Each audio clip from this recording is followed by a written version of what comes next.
তাদের জন্য তো অনেক কিছু এই সময়ে আছে। সবচেয়ে বড় কথা, ছোট্ট যন্ত্রটাও আছে, তাদেরকে ঘাড় উঁচু করতে দেয় না, ঘাড়টা সবসময় নিচু করিয়ে রাখে। সেখানে এই শিল্পগুলো তো আমাদের মাথা তুলতে শেখায়, আমাদের প্রাচীন ঐতিহ্যকে জানতে শেখায়। কিন্তু আমার প্রশ্ন, আপনারা কেন এই রকম নৃত্যর মধ্যে আমাদের নিয়ে যাচ্ছেন?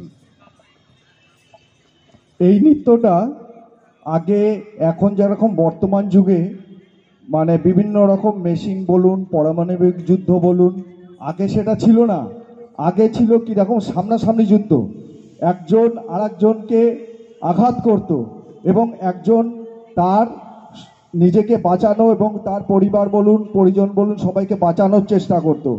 এই পৌরাণিক কাহিনীটাকে ধরে রাখার জন্যই এই নৃত্যটাকে বাঁচিয়ে রাখা, যাতে এইভাবে আমরা চলতে পারি।